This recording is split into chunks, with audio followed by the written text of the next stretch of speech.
Hello there, and welcome to the Bitcoin Takeover podcast. I am Vlad, and today I have a very special guest.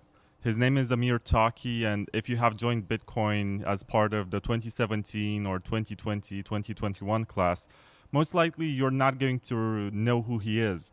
But he's the guy who created the BIP standard. He is the one who created the first alternative implementation of Bitcoin with Libbitcoin. He also had lots of contributions to privacy. He tried to create the first privacy wallet for Bitcoin, which was called DarkWallet. And there's a lot that he created, and he had always had this adversarial approach to Bitcoin and tried to reduce the amount of trust in the days of Gavin Andresen. And I was fortunate enough to meet him for the first time last year here at the Blockchain Week in Mallorca. And I'm happy that a year later I finally get to interview him. So hi Amir, it's really good to have you. Hi Vlad, nice to see you. I'm going to ask you about the early days of Bitcoin because I saw your presentation 2 months ago in Prague, and you wanted to point out how the culture has changed. And I really want to know what it was like in the early days. You got in 2010 or something? Yeah, in late 2010. How was Bitcoin in the early days? Everybody was there because they saw this thing which, they saw potential in it. They had belief in the thing. And so there are a lot of people that came together because of an idea, and, it was still very early days, so there was a lot of speculation about what could happen. That this was something that had a lot of use to correct injustice in the world, etc. And it also broadly speaking, brought together 4 major communities. One of them was the free software, open source, hacker people. Another one was the Austrian economist gold people. Another one was the crypto anarchist, cypherpunk people. Another one with the agorists, which is a revolutionary market ideology. So all those people, and Bitcoin was kind of like a mix of those ideologies, the free software, gold, crypto, privacy driven, and revolutionary market that was the really early part of Bitcoin's history. Yes, so when you first got in, you started coding, right? You wanted to contribute to the project. There was a lot of stuff missing. Most of it had no graphic user interface. It was all command line, mostly, at the time. Well, actually, there was the main thing that I wanted to do when I got into Bitcoin was to make a peer-to-peer poker software, because I was a professional poker player. But, then I started getting more interested in Bitcoin itself and its wide ranges of potential. And then, I made lots of different software around it. I also made the exchange, which was the first UK Bitcoin exchange, and it was the second biggest on the market after MTGOX. And then also made the first Bitcoin conference in Prague in 2011, and also made the Bitcoin conference in 2012. So we're involved in a lot of things, but yes, gradually the thing that I became more attracted to was the Bitcoin implementation itself. That happened because I started working on wallets. I started working on Electrum wallet with Thomas V, and I was contributing to that. And then I was like, okay, we need to have a robust back-end infrastructure. The implementation of Bitcoin is not sufficient for that. Started working on Bitcoin implementation software. And as I was doing that, went deeper into the questions about how Bitcoin is designed.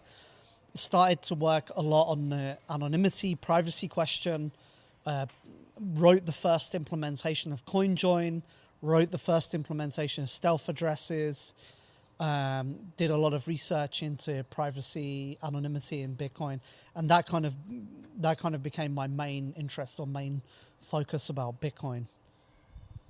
I remember you said in Prague during your presentation that in the first 6 months of Bitcoin's existence, most of the conversations that we have today have already been had. And the only difference is that the scales and the amount of money pouring in had changed. But pretty much all the ideas have been consumed in those early days. Is it really so? In what sense do you mean? I can't remember that. The debates that are being had within the community about what Bitcoin is and how it works and what you can do with it. You said that on the forums in the early days, libertarians and cypherpunks were discussing most of the stuff that's already available today, but at the time it was mostly conceptual. Yeah, so like a lot of the ideas, or like big discussions today, if you actually go back into Bitcoin's roots, you can see it like started very early in its days. Like often the seeds were there of those ideas. And for example, the idea of Bitcoin being a mutable technology, that came out of the first initial conflict in Bitcoin's history, which on one side was Gavin Andresen and Mike Hearn and their clique or their cronies at the Bitcoin Foundation, which were business guys that were trying to assert power over Bitcoin. And then the other side was like Luke Jr., myself, other people, which we kind of wanted to, we kind of had a different perspective. The kind of more corporate perspective was Bitcoin as a payments technology.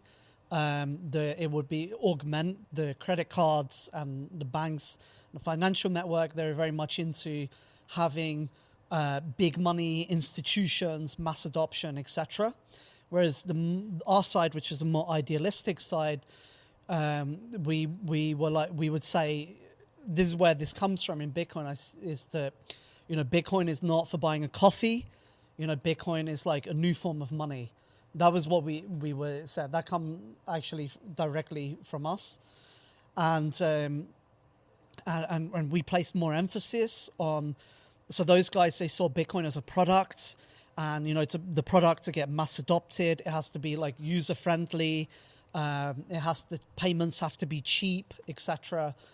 Whereas our side, we were like, okay, it's not a product. It's like it's a network. It's a technology. It's a open source software, and an open source software is different to a proprietary software. Proprietary software is controlled by a company.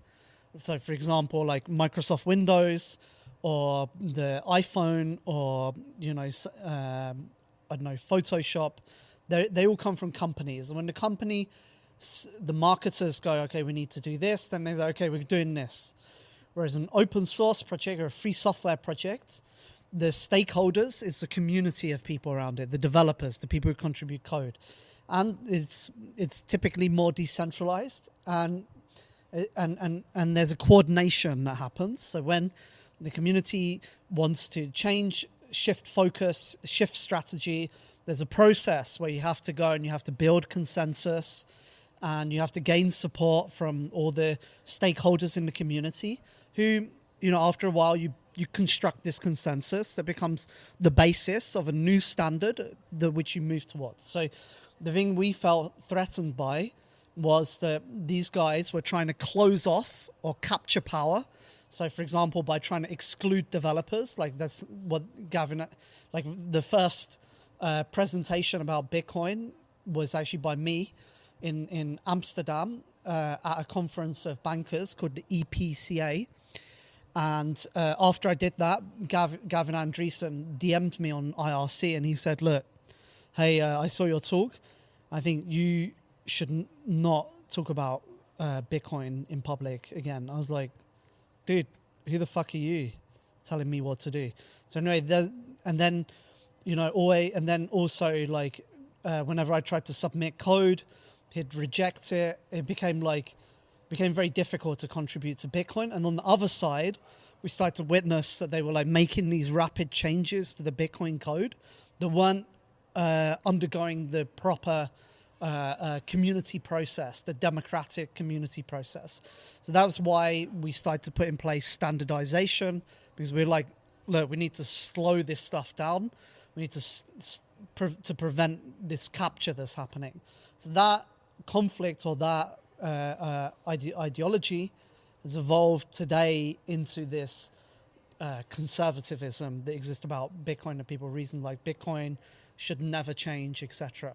So it has its roots back then, and so do a lot of the ideas or a lot of the ways people talk or reason about Bitcoin. So, for example, actually, when I met SIPA or Peter Willett in 2011, he actually said to me that, the main thing I'm interested in Bitcoin is the scripting language. I'm not even interested in Bitcoin as money. I'm interested more in the smart contract programming functionality. But it's kind of interesting now today that Bitcoin is has consolidated around this idea of money, and that goes back to the contingent of Austrian economists with their critique of the Federal Reserve and how gold is the best form of money. And that was a very powerful driving idea that was at the heart of Bitcoin in its early days. And the thing is, these ideologies or these communities with these philosophies, they served a very important purpose, which is that they were able to focus the community towards a goal that enabled it to drive forwards. So Bitcoin is very much an outgrowth of that early community ideology. So the question now is, okay, where does Bitcoin go from here? Those assumptions that we had before, how do we question those assumptions and reevaluate and set a new direction, a new strategy for the future?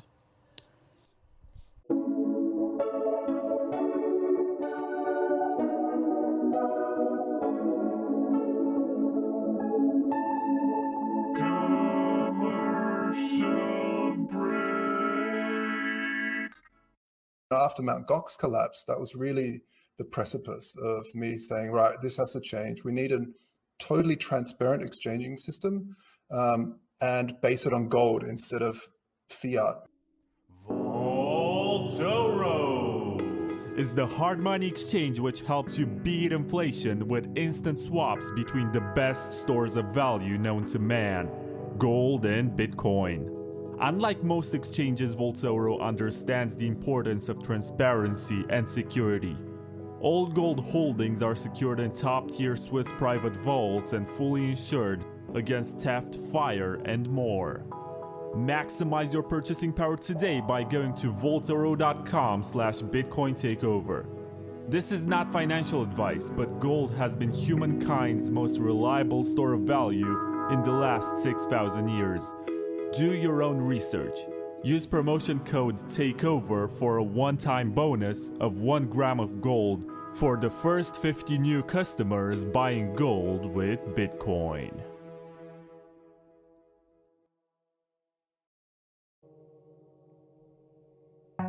Are you concerned that your friends, neighbors, or KYC exchange might know how much Bitcoin you own? It is time to take your financial privacy seriously with Wasabi Wallet, a free and open source wallet solution which makes use of mega coin joins to mix your coins with those of hundreds of other strangers. Thanks to the groundbreaking Wabi Sabi engine, your coins get divided in smaller, untraceable units, which grant you great anonymity for both hodling and spending. Download Wasabi Wallet 2.0 today at wasabiwallet.io and take advantage of the mega coin joins. It's free and it's open source, so don't trust, verify.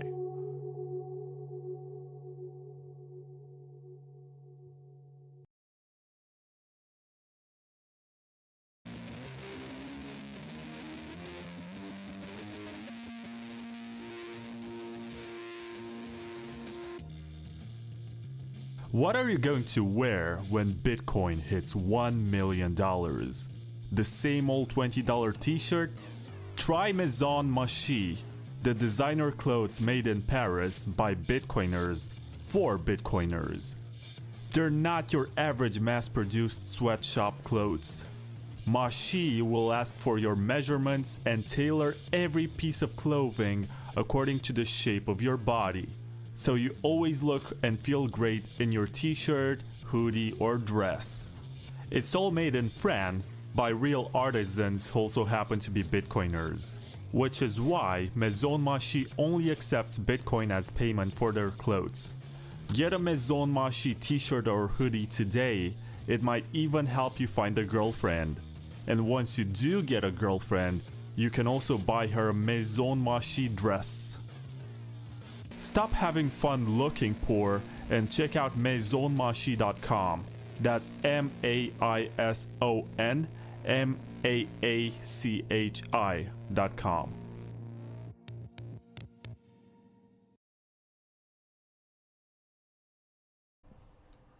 Wow. There's a lot to be said and there's a lot to unpack. I wanted to bring out something that I read. I don't remember this from my Bitcoin involvement days because I came way later. But there was this guy, Dan Kaminsky, and he tried to break Bitcoin early on and actually wrote an article about how he failed. And sadly, he passed last year.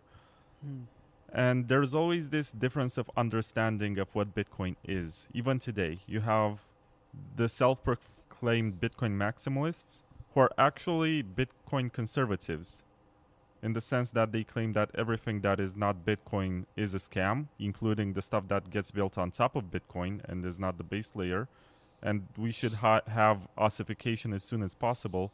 And on the other hand, you still have cypherpunks like SIPA, you mentioned him, Peter Welly, and he experiments, even though he used to do work for Blockstream, and I think he went to Chaincode nowadays.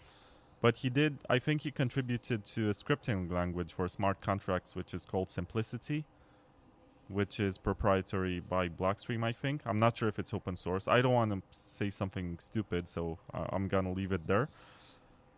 But I was going to get to the question of what is Bitcoin anyway? Because some people describe it as a store of value. Others say, no, it should work as money and we should make it fungible for that.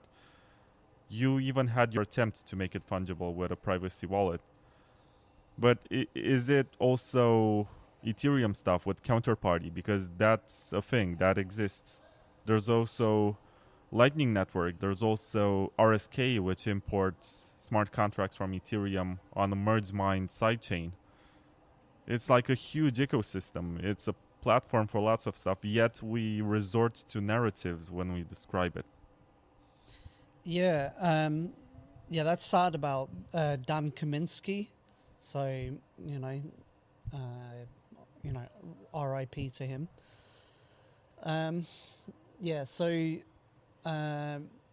Interestingly, I mentioned this thing about SIPA and the smart contract platform. So there were people inside of Bitcoin, and actually, let's go back a little bit actually, because when I first got involved in Bitcoin, the code, a lot of people were like, oh, the Bitcoin code, it's like this mystical, like perfect thing. It's dog shit. Like, today it's still dog shit. It still hasn't been fixed properly. And then very bad engineering stuff there. Like, anyone who digs deep is going to like realize, that it's like very legacy. Anyway, when Satoshi wrote the code, it's also was kind of an experiment. Inside of the code was a half-finished poker client. There was like a marketplace that he was working on, and they were commenting that and ended up getting removed. And then the scripting language as well. At some point, there was a bug found in one of the opcodes. Not a big deal, just something minor. But the immediate reaction by the developers was like, okay, let's comment out the scripting language. So what they did is they just kind of disabled it using this templating system that Gavin Andresen put in, which restricted Bitcoin contracts to a specific type of predefined contracts. And then what happened later is other projects, I think Rootstock, tried to start building on top of the Bitcoin blockchain using op return. The developers that reacted aggressively towards that to try and stop them storing data in the blockchain. And then also, people like Vitalik, for example, came to the Bitcoin developers and he was like, can we remove some of these restrictions so that we can like create some other more interesting applications on top of Bitcoin? And then everybody was like, no, Bitcoin is like, it's money. It's like, we can't allow new things to happen. It will break it, etc. So there wasn't any space that was opened up for experimentation. And that ended up with a significant community of stakeholders in the early Bitcoin community leaving to Ethereum, which became the second. So that value, which was Ethereum, actually probably might have stayed within Bitcoin. And also, there was this other project before, I think, Rootstock, which built smart contract functionality on top of Bitcoin. The difference with Ethereum was that they issued their own token. So by issuing their own token, they were able to capitalize the project to fund development. Now, in terms of Bitcoin, I got into Bitcoin in late 2010. I did a lot of development on Bitcoin. I contributed billions of dollars worth of value to the Bitcoin ecosystem, but I never kept any Bitcoins. All the money that I had, I would reinvest. I was investing all of my time and energy and mental focus into developing Bitcoin software, to help its mission, to make it succeed. I wasn't accumulating Bitcoin. I wasn't putting mental energy into thinking how to make businesses based around Bitcoin. And the end result was, and if you look at other guys who worked on Bitcoin, like Bitcoin wallet developers or Bitcoin core developers, you'll see they're not billionaires. But the people that did get very wealthy off of Bitcoin are the people who accumulated Bitcoins or started businesses around Bitcoin. So that is a problem of misaligned incentives. The people that are contributing value to the ecosystem, or a very important core community of people, weren't able to capture value back to fund their enterprise. So I can, for example, fund more developers that can contribute to Bitcoin, etc. So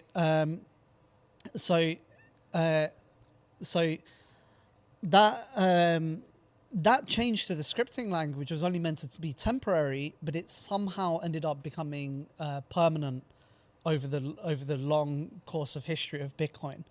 So, but also,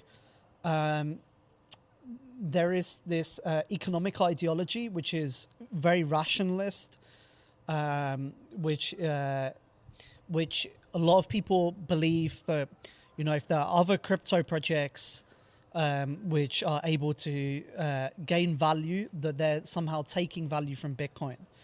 But actually, we see that the crypto markets don't operate like that. The value comes into the market for whatever reason. And most of the time, that although these days a lot through stable coins, a lot of that value enter through Bitcoin. So Bitcoin is usually a very good index of the overall crypto markets. But the overall value proposition in the crypto markets is not simply Bitcoin store of value meme, which is like one narrative about Bitcoin. So you ask your question like, okay, what is Bitcoin? Well, some people will go like, okay, Bitcoin is store of value, or Bitcoin is money. But then what is money?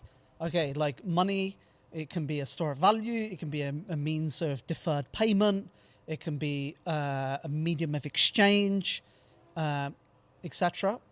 However, this is not what money is. These are properties of money. And actually, if we want to understand like what money is, we have to go back into history. And if we go back, there's this story of money where I give an apple and he gives a cabbage, and this guy has like an orange and I want to get it, but blah, blah. So, bam, money appears. But actually, if you look at the origin of economics in history in ancient Mesopotamia and ancient Sumeria, money actually didn't emerge like that. What archaeologists find is they find a lot of these tiny clay objects with markings on them. And what these clay objects were tokens. And people could take livestock, they could take grain, they could take precious minerals and metals, they could deposit them in storehouses. First of all, they were, storehouses owned by the state, then they were owned by royalty, and then aristocrats, and then commercial centers. And then these storehouses would issue them with a token. And then with this token, there could even be contracts, stipulations on there that, okay, well, it gives you right to like 1 cow 3 weeks from now, or a bag of grain, 3 months from now. So from that system of issuing these clay objects, also something called a bulla emerged, which is a way of taking several of these tokens and putting them inside of an object to aggregate them together, kind of like an account. And these objects containing several stores of value or several of these tokens could be exchanged between people. And what emerged from that was a very sophisticated banking network that existed all around the Middle East. Sophisticated banks that it had all the modern operations of banks, such as derivatives, futures, options, very liquid market in those derivatives, gyro settlement of debt, forex, different banking operations. And it was only much later did actually money begin to emerge off that system, which is with the beginning of the Persian Empire, which was the start of the bimetallic gold and silver standard. So what does that teach us about money? Well, there's this idea that money is like fungible. If I have a dollar, it's a dollar. But actually, a dollar in a Swiss bank account is very different to a dollar in a Seychelles bank account. A dollar in a Swiss bank account, you can send it to people in Swiss, but they won't accept a dollar from a Seychelles bank account. So different. They have different types of liquidity. So what does that mean? It means actually that the financial networks are more primary than the money itself. The money is just a system of account between these different networks. And not only that, when, people always talk about interest rates, they talk about like inflation rates, etc. What is the inflation rate? Well, there is no universal inflation rate, really. Like if you look at the inflation in El Salvador, it's going to be different to the inflation rate in the United States, because what we're essentially looking at is something that represent those networks and the value of those networks inside of that. So people say, okay, what is Bitcoin? Is it a protocol? Is it a form of money? Is it like a network? It's like if we start a project together, like let's say in classic business projects, we would issue a stock, we'd sell that stock to investors to raise capital. Although in crypto markets today, you sell a token. It's the same, very similar thing. That's why the governments are trying to ban it. If people are like, oh, Amir and Vlad, they're really smart guys, like I trust their project, then our valuation is going to be much higher. People are like, oh, the value that they're going to create 10 years from now, 20 years ago and now is going to be very much in demand. And if I'm offering some token that people could use to provision that service, for example, in NIM, which is an anonymity network, the token allows you, which is a replacement for Tor, to provision anonymous infrastructure. So then people are like, okay, there's going to be a lot of demand for that thing in the future. So therefore, I'm going to buy some token now because it's going to go up in price. And what this means is that, for example, I worked on free software for more than a decade, since like 16, 17 years on free software. And for most of that time, we were extremely poor. Like we didn't have any resources. We were creating a lot of value for the world, but we had no way to capture some of that value back that we could use to expand what we were doing, like to grow our mission. And that is a classic problem of creative people. So anyway, if we create this project, we now have this stock or token or whatever that has a value. It represents the value that we create, the people inside that network, the technology, the concepts, the ideas. And if now there's another guy, like some smart cryptographer, and he's involved, people are like, oh yeah, he's a really smart guy and he's working with those guys. Okay, therefore I think that project's worth a lot more. So actually, what is Bitcoin? Bitcoin's a community. There is a certain body of people. They're united by philosophy and ideology. They create technology. The technology is not in one direction. It can change at any time, but it's influenced by the ideas that are predominant in the network, the ideas that influence developers, that influence the community of users that decide where to put their wealth. For example, with the SegWit, it showed us that the base of power is with the users in the network. You know, the users have a very big constituency power, and if you convince the users, then you can essentially influence the entire direction of the project. I know that you have always been interested in privacy, and that has been one of your biggest concerns, and that led you to start working on the DarkWallet. But my question right now is, why do you think it took so long from DarkWallet to Wasabi? I think it's like 4, 5, 6 years. I'm not sure exactly when you stopped working on DarkWallet, but there's a huge gap of a lack of privacy work in Bitcoin. And in the meantime, I think that the blockchain analysis services became much more elaborate.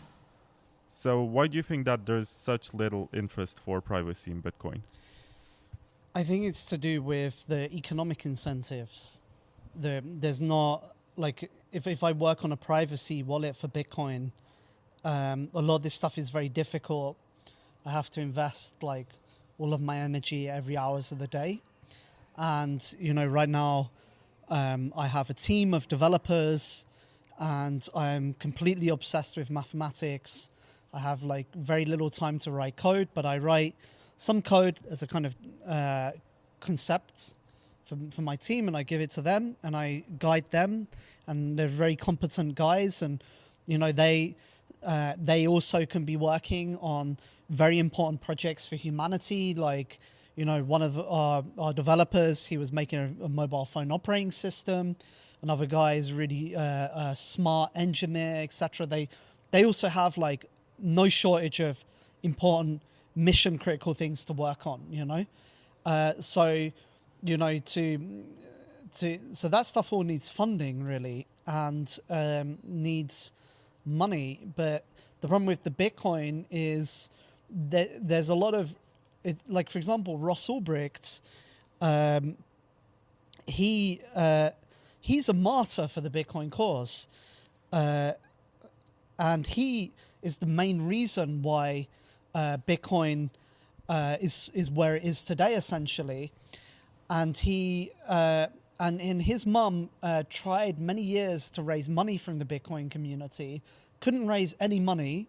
So then she tried this thing, which was selling an NFT in ETH, and was able to successfully raise, I think it was 12 million for Ross Ulbricht's cause and for prison reform. And then more recently, Ross made this beautiful NFT, which was an animation of a plant that he grows from apple seeds in his prison, that every time the prison guards tried to take away from him, and then show him growing old. It was really beautiful and very, very touching. And a lot of the Bitcoin people were like, oh no, you should launch that on Bitcoin, don't launch that on ETH. And so they did, but they barely raised any money at all. And so that was very disappointing and very sad, because Ross Ulbricht is a hero for Bitcoin, and yet there's like he who gave so much for the Bitcoin cause, that he is now in prison for life. Like Bitcoin first got big because of the Silk Road. Like anybody who says like, I would have got big anyway, or, you know, it wasn't because they're lying. Like Bitcoin got big because Silk Road hit all the news and everybody wanted to know, like, how did it work? It was using this thing, Bitcoin. And that's when people were like, whoa, what is this Bitcoin? And we weren't even able to, and there's a lot of big whales in crypto community. And then and then a lot of these guys, they're like, the problem with the Bitcoin community is in 2017, I kind of went to all the Bitcoin guys and I was talking about like, oh, you know, we need to have focus into the cypherpunk crypto anarchy philosophy. And I saw a lot of the Bitcoin communities captured by these influencers that go from conference to conference, and they're not really interested in like the grand mission of Bitcoin. They're more interested in like being part of a social scene, boosting their status. So it was like very fake. And also like anybody who's kind of like have charisma or is proposing like some big change is like a threat to their power. So it's like the community is kind of captured by these interests, you know, that kind of want to stop it evolving or developing. And a lot of the very good minds have already like left from Bitcoin to other projects. All the best cryptographers, you know, like most of the good programmers, etc. It's like that's where the new things are being made. That's where all the resources are, you know, where all the energy is, etc. All the new wealth creation. Whereas in Bitcoin, anytime somebody tried to propose something new, it's like, no, Bitcoin's perfect as it is. And even as you said, people building stuff on top of Bitcoin, you know, they're like, oh, they're Bitcoin believers. And they even like maybe try to create their own token. And then people are like, no, you're not allowed to do that. So it's kind of disappointing. Amir, I know you have to go. Yeah. So my last question for you, even though maybe next time we meet, we can go into Libbitcoin and other stuff, because there's a lot of interesting work that you have done. But for now, just tell everyone listening to this or watching, how can they follow you and your work? I have a Twitter account. You can find me there. We also have an online community. If you go to dark.fi and you click the docs, and then there's IRC, which is our chat. You can join our chat there where we're coordinating. And we also have our code online, the DarkFi code. You can see the changes being made to the repo and the commits being made. We also have documentation. We have a Telegram group where we post, it's very low traffic, announcements only, so people can just listen in there. That's the best places. Or search DarkFi on Twitter as well. Then you can see different posts about it. Oh yeah, read the DarkFi manifesto. Go to dark.fi and click the manifesto link. I suggest that. All right. Thank you, everyone. Thank you, Amir. Thank you so much.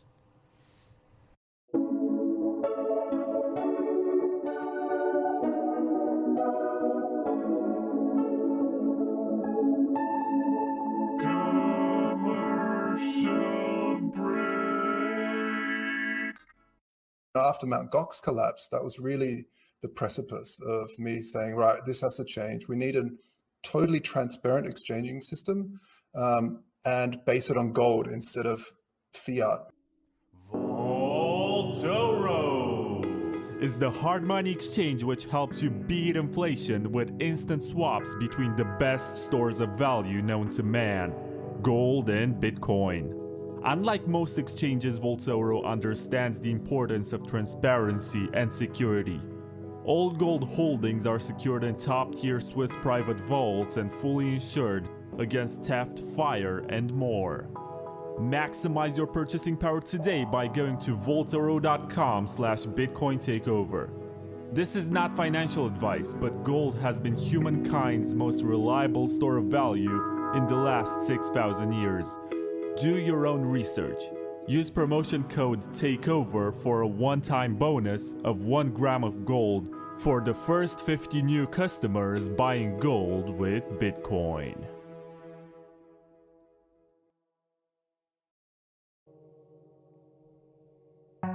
Are you concerned that your friends, neighbors, or KYC exchange might know how much Bitcoin you own? It is time to take your financial privacy seriously with Wasabi Wallet, a free and open source wallet solution which makes use of mega coin joins to mix your coins with those of hundreds of other strangers. Thanks to the groundbreaking Wabi Sabi engine, your coins get divided in smaller, untraceable units, which grant you great anonymity for both hodling and spending. Download Wasabi Wallet 2.0 today at wasabiwallet.io and take advantage of the mega coin joins. It's free and it's open source, so don't trust, verify.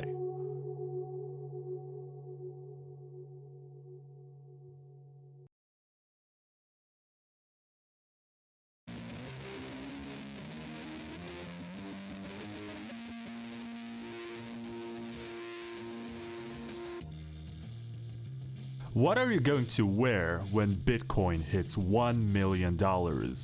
The same old $20 t-shirt? Try Maison Machi, the designer clothes made in Paris by Bitcoiners for Bitcoiners. They're not your average mass-produced sweatshop clothes. Machi will ask for your measurements and tailor every piece of clothing according to the shape of your body, so you always look and feel great in your t-shirt, hoodie, or dress.